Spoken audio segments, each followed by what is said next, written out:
اب یہ کان امام کی آواز کیسے سنے کہ یہ پتہ نہیں کیا کیا سنتے ہیں سارا دن. یہ آنکھیں امام کو کیسے دیکھیں کیونکہ یہ پتہ نہیں کیا کیا دیکھتی ہیں سارا دن. خود آپ ایک صاف پانی میں تھوڑی سی مٹی ڈال دیں, تھوڑی سی, پانی کا حجم زیادہ بھی ہو یا چھوڑ دیں, کلر کا ڈراپ ڈال دیں, ایک کوئی بھی کلر, شفاف پانی آلودہ ہو جائے گا. ایک ڈراپ, چاہے 1 لیٹر ہی کیوں نہ ہو پانی, ایک بڑا کین ہی کیوں نہ ہو, ایک ڈراپ ڈال دیں. کیوں؟ محسوس ہوتا ہے, آپ کو نظر آتا ہے. یہ جو روح ہے جسے خدا نے پاک اور صاف بھیجا ہے, یہ ایک نگاہ نامحرم سے آلودہ ہو جاتی ہے. ہم کہتے ہیں کہ کیا فرق پڑتا ہے, کسی کو دیکھ رہے ہیں, نیت تو صاف تھی. اللہ, نیت صاف تھی, اثرات مرتب ہو گئے. اب کیسے کھڑے ہوں گے فجر کی نماز میں, کیسے آنکھوں میں سے آنسو ٹپکیں گے سجدے کے اندر, کہ آپ پھر خدا کی بارگاہ میں کہیں کہ رب لا تکلنی لا نفسی طرفۃ عین ابدا, اے میرے پروردگار مجھے ایک لمحے کے لیے میرے حال پہ مت چھوڑنا. یہ رسول خدا فرما رہے ہیں, رات کو خاک پہ اپنے رخسار رکھ کر, یا رسول اللہ آپ کو کیا ضرورت ہے, آپ کے لیے تو قرآن میں آیات ہیں, آپ اسوۃ حسنہ ہیں, آپ کے لیے تو سب کچھ ہے, کائنات آپ کے لیے, آپ کیوں یہ کہہ رہے ہیں. ازواج مومنین جو ہے, امہات المومنین جو ہیں, وہ پوچھتی ہیں رسول خدا سے کہ آپ کیوں ایسے خدا کی بارگاہ میں گڑ گڑاتے ہیں, کیوں ایسا کہتے ہیں. رسول خدا نے ارشاد فرمایا کہ برادر یونس یعنی حضرت یونس کو خدا نے تھوڑی دیر کے لیے ان کے حال پہ چھوڑا. وہ بھی نبی تھے. عزیزان محترم, میں غور طلب, تھوڑا سا بعض مرائل تھوڑے سے مشکل ہیں, لیکن بہرحال ماہ محرم میں امام حسین علیہ السلام کی برکت کی وجہ سے ہم انہی چند دنوں میں کچھ سیکھنے کے لیے ایک دوسرے کو آتے ہیں.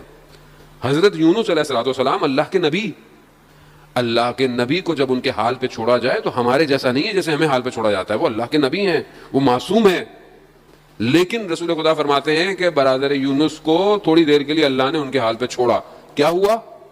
3 تاریکیوں میں چلے گئے.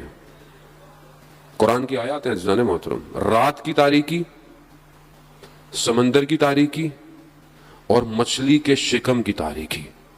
3 تاریکیاں, ظلمات چلے گئے. 6 ماہ تک لا الہ الا انت سبحانک انی کنت من الظالمین. ذکر یونسیہ اسی وجہ سے مشہور ہے. حضرت یونس یہ ذکر کرتے رہے, پروردگار میں خود اپنے اوپر, میں نے ظلم کیا اپنے اوپر.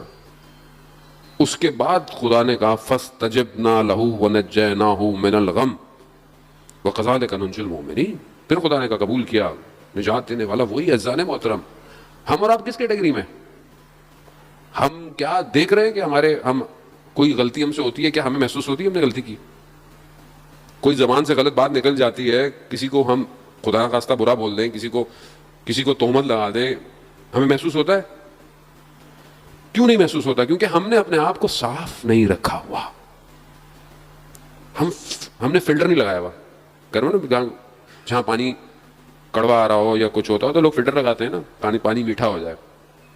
ہم ہر چیز کو آنے دے رہے ہیں, بس آنکھوں سے بھی, زبان سے بھی, کانوں سے بھی آنے دے رہے ہیں. جو سوچ آتی ہے سوچتے رہتے ہیں. فلٹر ہی نہیں ہے.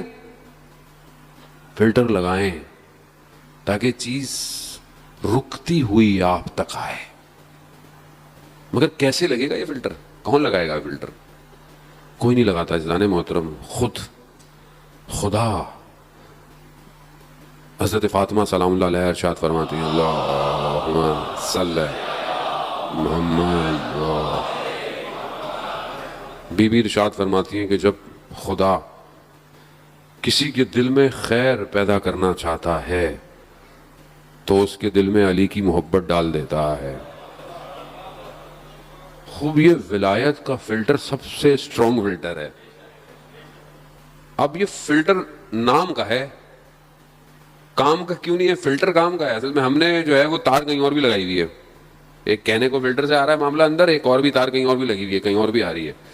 کیسے ہو سکتا ہے ایک ہی ٹائم پر دل انسان کا کئی دروازے کھولتا ہو؟ ممکن نہیں ہے. اگر ولایت سے محبت ہے تو طاغوت کا انکار کرنا پڑتا ہے. ایسا ہو نہیں سکتا کہ مطلب آپ سے بھی دوستی ہے, ان سے بھی دوست نہیں ہو سکتا ایسا. ولایت اطاعت مانگتی ہے, ولایت سپرد ہونا مانگتی ہے. سپرد ہو جاؤ, اپنے آپ کو دے دو, بس دے دو, پھر تم نہیں ہو, بس وہ ہے پھر, تب کچھ معاملہ. اب یہاں پر ولایت کو ماننا بھی ہے مگر اپنی خواہشات بھی پوری کرنی ہے, اپنے نفس کو بھی پورا کرنا ہے, اپنی آرزوؤں بھی پوری کرنی ہے, تو پھر تو نہیں پہنچ سکتے کربلا. کربلا وہی پہنچا جس نے اپنا پورا وجود حسین ابن علی کو دے دیا, وہی پہنچا. آپ کے سامنے مثالیں ہیں ساری.